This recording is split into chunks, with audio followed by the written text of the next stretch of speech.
الحمد لله والصلاة والسلام على سيدنا محمد وعلى آله وأصحابه أجمعين. الحمد لله والصلاة والسلام على سيدنا محمد وعلى آله وأصحابه أجمعين. أما بعد.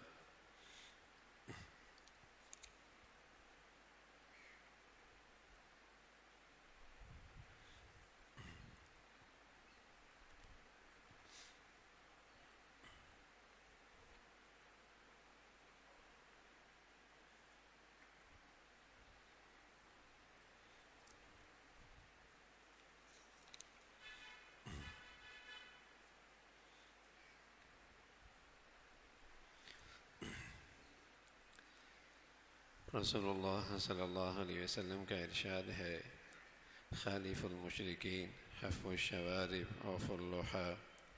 مشرکین کے خلاف کرو، مونچھیں پست کرو یعنی کترواؤ، اور داڑیاں بڑھاؤ.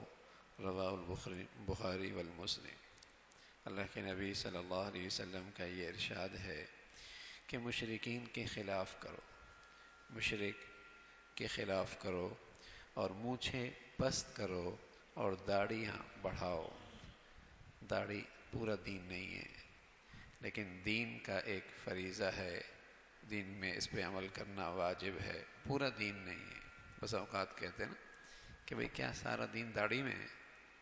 تو سارا دین تو داڑھی میں نہیں ہے، لیکن داڑھی دین میں ہے، داڑھی دین میں ہے. اور رسول اللہ صلی اللہ علیہ وسلم نے فرمایا کہ ایک مرتبہ ایسا ہوا کہ آپ کی خدمت میں 2 مجوسی آئے اور ان کی داڑھی بہت چھوٹی تھی. آپ علیہ الصلوۃ والسلام نے ان سے چہرہ پھیر لیا تو پسند نہیں فرمایا. تو اللہ کے نبی صلی اللہ علیہ وسلم کو جو چیز پسند نہ ہو، کل ظاہر ہے مجھے اور آپ کو جو آخری امید ہے وہ آپ کے ہاتھوں سے حوض کوثر کا پانی پینا نصیب ہونا ہے، اور جو ہمارے لیے آخری امید ہے وہ آپ کی شفاعت ہے اور آپ کے جھنڈے تلے آنا ہے. میرے عزیزو، ویسے تو ہماری نماز بھی کیا نماز ہے، حقیقت تو کوئی نہیں ہے، صورت ہی ہے. زکوٰۃ بھی کیا زکوٰۃ ہے، صورت ہی ہے. تو بھائی اپنے نبی کے سامنے صورت ہی بنا کے لے جائیں، یہ کہہ دیں اے نبی ہم صورت بنا کے آئے ہیں، ہم نے تو اپنی سے یہی کوشش کی ہے. پھر اللہ کی رحمت سے امید ہے اللہ اس میں حقیقت ڈال دے گا، اللہ تعالیٰ اس میں حقیقت ڈال دیں گے.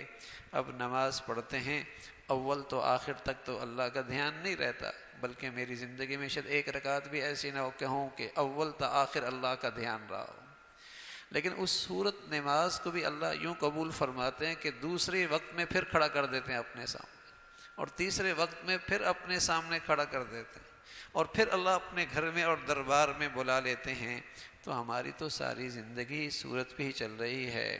تو اگر ہم یہ صورت ہی بنا کے چلے جائیں اور اللہ سے عرض کر دیں اے اللہ حقیقت آگ بنا دے، حقیقت آگ بنا دے، تو ہر پیغمبر اللہ کا جو آیا ہے وہ اس صورت کے ساتھ آیا ہے، اس صورت کے ساتھ آیا ہے کہ اس کے چہرے پہ داڑھی تھی. اور آپ علیہ الصلوۃ والسلام نے اسی کو اس انداز سے تاکید فرمائی، خالف المشرکین، مشرکین کی مخالفت کرو، وہ صاف کرتے ہیں، تم داڑھی کو بڑھاؤ، مونچھیں پست کرو، داڑھی بڑھاؤ. اور فرمایا جو کافر داڑھی کے بال بڑھاتے ہیں وہ عام طور سے بہت زیادہ بڑھا لیتے ہیں. اس کے برعکس حضرت عبداللہ ابن عمرو ابن عاص فرماتے ہیں کان رسول اللہ صلی اللہ علیہ وسلم یأخذ لحیتہ من عرضها وطولها. آپ علیہ الصلوۃ والسلام اپنی ریش مبارک کو طول سے بھی درست کرتے تھے اور تھوڑی سے ایک مشت سے زائد کو بھی کترواتے تھے، عرض یہ بھی درست کرتے تھے، یعنی ادھر سے ایک مشت ہو جائے اسے کاٹ لیا کرتے تھے، ادھر سے ایک مشت ہو جاؤ کاٹ لیا کرتے تھے، ادھر سے ایک مشت ہو جائے اس کو بھی کاٹ لیا کرتے. داڑھی رکھے پھر اسے اچھے طریقے سے سنوار کے رکھے، یہ نہیں 2 بال ناف تک جا رہے ہیں، 4 بال ناف تک جا رہے ہیں، بہت بری بات. تو اس انداز سے نہیں. رسول اللہ صلی اللہ علیہ وسلم کا صحابی حضور کی زندگی کے بہترین گواہ ہیں، حضور علیہ الصلوۃ والسلام کے ارشادات کے بہترین تشریح کرنے والے ہیں. اور حضور کے صحابہ حضور کی زندگی کے اندر موجود تھے، وہ آپ کی زندگی کی بہترین تشریح کرنے والے ہیں، تو حضور علیہ الصلوۃ والسلام نے بڑھانے کی تلقین فرمائی، صحابہ نے اس انداز سے اس کے بڑھانے کی وضاحت فرما دی، اور اپنے عمل سے اور اپنے ارشادات سے اس کی وضاحت اور تشریح فرمائی کہ اس طریقے سے بڑھایا جائے۔ پھر داڑھی مونڈنے میں ظاہر ہے رسول اللہ صلی اللہ علیہ وسلم نے اس کو پسند نہیں فرمایا۔ ظاہر ہے مردوں کی داڑھی آتی ہے، عورتوں کی داڑھی نہیں آتی، شناخت اللہ نے رکھی ہے، یہ مردوں کی شناخت ہے۔ جیسے بلا وجہ مرد عورتوں کا لباس پہنے بہت بری بات ہے، اور عورتیں مردوں کا لباس پہنے بہت بری بات ہے، کہ وہ اپنی شناخت مٹانا چاہتی ہیں، وہ اپنی شناخت مٹانا چاہتی ہیں، وہ اپنی قسمت پہ راضی نہیں اور یہ اپنی قسمت پہ راضی نہیں۔ یہ مرد بننا چاہتی ہے اور یہ عورت بننا چاہتی ہے۔ بس اوقات کسی کو دیکھو تو ان کی جنسیت کی پہچان ہی ختم ہو گئی، ان کی اصل پہچان ہی ختم ہو گئی۔ مرد بس اوقات عورت لگتا ہے، یہاں بوندیں باندھی ہوئی ہیں، یہاں بوندیں باندھی ہوئی ہیں، اور عجیب سی حلیہ بنایا ہوا ہے، اور عورت کو دیکھو تو ایسا لگتا ہے یہ مرد ہے۔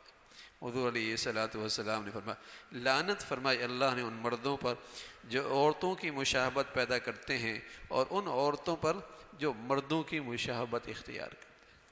ظاہر ہے اللہ نے ہر ایک کا جسمانی ساخت بھی الگ بنائی ہے، اور جسمانی جسے کہیں کہ علامات بھی الگ رکھی ہیں، اور ان کو بالکل ختم کر کے اس تشخص کو مٹا دینا اللہ کے نبی صلی اللہ علیہ وسلم نے اسے پسند نہیں فرمایا۔ نتھ پہننا فاسق عورتوں کا شیوہ ہے، اس لیے شریف عورتوں کی ان کی مشابہت سے بچنی چاہیے۔ لنگا پہلے ہندو عورتوں کا مخصوص لباس تھا، اس لیے مسلمان عورتوں کو اس کا پہننا جائز نہیں تھا، لیکن اب مسلمان عورتوں بھی اس کا رواج ہو گیا ہے، اس لیے اب اس میں مشابہت نہ رہی، اس کا استعمال جائز ہو گیا۔ اسی طرح ہندوؤں کی طرح چوٹی رکھنا ناجائز ہے، اگر کسی پیر فقیر کے نام پر رکھی جائے تو شرک کا کام ہے۔ یہ بال اس لیے اوپر سے نہیں کاٹ رہے کہ فلاں پیر صاحب کے نام پہ اور فلاں فقیر صاحب کے نام پہ ہے، ہاں، جیسے بعض جانور لوگ گھروں میں اس لیے رکھتے ہیں کہ یہ میں نے فلاں کے نام پہ کر دیا، اب میرے لیے کھانا حلال نہیں ہے، اس کے نام نہیں، صرف اللہ کے نام پہ ہوتا ہے۔ نظر و نیاز صرف اللہ کے نام پہ، نظر و نیاز صرف اللہ کے نام پہ۔ التحیات للہ والصلوات والطیبات، ہر نماز میں ہم کہتے ہیں کہ ہماری تمام بدنی عبادت، رکوع اللہ کے لیے، سجدہ اللہ کے لیے، قیام اللہ کے لیے، قیام بھی کسی کے سامنے اس طریقے سے جھکنا حرام، اور سجدہ غیر اللہ کے سامنے حرام، اور اگر تعظیم کی نیت سے کر رہا ہے شرک ہے، مشرک آدمی گندا ہے، اور شرک بدترین نجاست ہے۔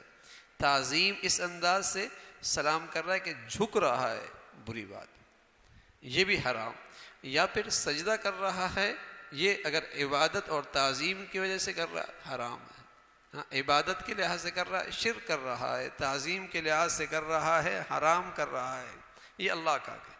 تو بدنی عبادت ہو یا زبانی عبادت، اللہ کی غیر کی ایسی تعریف جو اللہ کا حق ہے، یہ بھی حرام ہے، یہ حق بھی اللہ کا۔ اور تیسری چیز مالی عبادت، نظر و نیاز، ہاں، یہ بھی اللہ کا حق ہے، اللہ کے سوا کسی کا نہیں۔ یہ بھی ہر نماز میں ہم کہتے ہیں التحیات للہ والصلوات والطیبات، یہ ساری عبادتیں خالص اللہ کے لیے ہیں، غیر اللہ کے نام پہ کوئی ایسی مخصوص شکل اختیار کرنا یہ ناجائز ہے۔ اللہ رب العزت دین کی صحیح سمجھ نصیب فرما دے، اور